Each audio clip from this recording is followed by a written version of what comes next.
Centro Educativo Siglo XXI, Grupo Educativo Simón Bolívar, and Thomas Jefferson School, parents, teachers, and students. This is the first public speaking meet in many, hopefully. We think it is important to expand and share our academic activities with other schools in order to create a positive learning community. As a young teenager, I have overcome many obstacles, some bigger than others. When I was 4 years old, my life was flipped upside down. In my head, I wasn't able to strongly comprehend what was going on around me. 10 years later, I'm standing here before you, sharing my story. When I was 4 years old, I lost my dad to a heart attack. My father was a great man, with a heart as big as how my hand looked while holding his. If I shut my eyes for just one quick second, I can still feel his gentle, caring touch, and still hear his raspy, deep voice. And I think, in a more important matter, they criticize us. They think we are pretentious idiots, that our values relies on our parents' pockets. And well, I'll be kissing the angel of death before being that guy, really.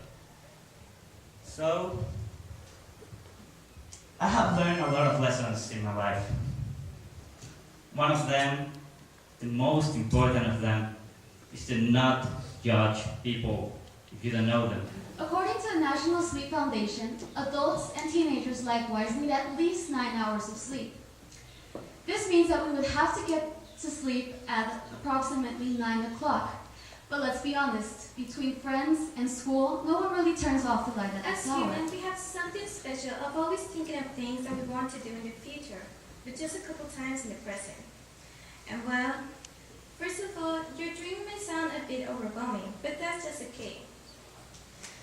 But I don't know if you have ever heard this saying that it says, when eating an elephant, take one bite at a time. And this is exactly what you're going to do with your The life dreams. lesson that I'll be sharing with you today is that one should not be afraid of change. I learned this the hard way. When I was born and raised in Tampico, Tamaulipas. When I was 12 years old, I had to move to Jalapa.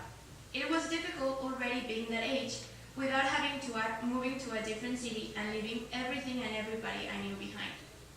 Of course, as most of us, my first reaction to that sudden change was rejection. I rejected the idea of having to start all over again. Now, 5 years later, I can see that that was quite nonsense, since I was only acting out of fear. Once change is happening or is already going to happen, you cannot do anything to stop it.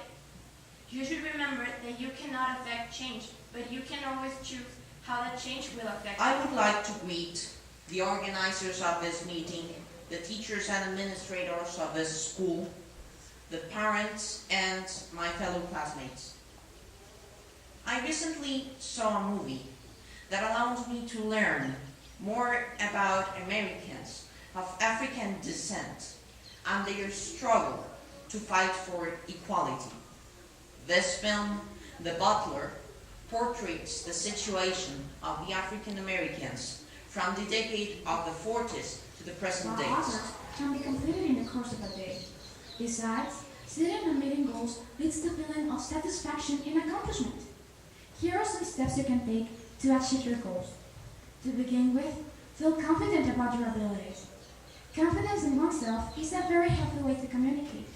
It is the ability to defend our opinions and ideas in a very honest and Future respectful way. nanotechnology is an uncharted territory. It is almost impossible to predict everything that nanoscience will bring to the world, considering that this is such a young science. There is the possibility that this will be very bright. However, there is also the chance that this is the science that will make the world highly uncomfortable with the potential power to Dreams come in all transform the shapes and world. sizes, and everyone has their own. And today I'd like to talk to you about mine. Dreams change in time, or at least mine did. When everyone's 5 years old, every girl wants to be a princess, and every boy a firefighter. When I was 5 years old, I wanted to be a vet, and when I turned 10, I wanted to be a doctor. I would have never figured out that my dream would linger in my mind until this day. I know that in order to achieve anything I've ever come to want, The first I years will of have education in the life of a person are fundamental. Nowadays and in the future, It would be not an update unidirectional education system where the teacher explains a topic and the students take notes and listen to the teacher. What we need are schools that involve creative processes and teach to students how to solve problems. Now, not having a lot of experience with same-gender schools, not schooling, because I've always been in co-ed, I cannot support or oppose which one is better, or if there should be more same-gender schools. But I do, however, have my pros and cons for previous knowledge on this subject. For example, one pro would be having experience with working with the same gender. Like if you're a girl, you work with a bunch of girls in one class. And if you're a boy, you work with a boy in a bunch of Everybody at classes. some time in their lives think and thought about traveling to time and say when, where, and for what reason they wanted to do that marvelous trip. It happened to me, and let me tell you something. Traveling to time is one of my favorite topics ever. Can you imagine all that second opportunities you could have? All that family fight you could change? Scientists, philosophers, people who believe in sci-fi say that it's possible we could do that. The ocean has the largest diversity of life on the planet. Now, the plants can be found in the light zone, where there's enough light for them to grow, and the animals can be found at any depth. But there are more where there's light, because there is more food for them. The reefs have an incredible variety of this ocean life, and it's a hiding place for many creatures, and these creatures, at night, they leave their caves to feed themselves. Respected and protected. Now, as Jacques-Yves Cousteau said, the sea, once it casts its spell, holds you in its net of wonder forever.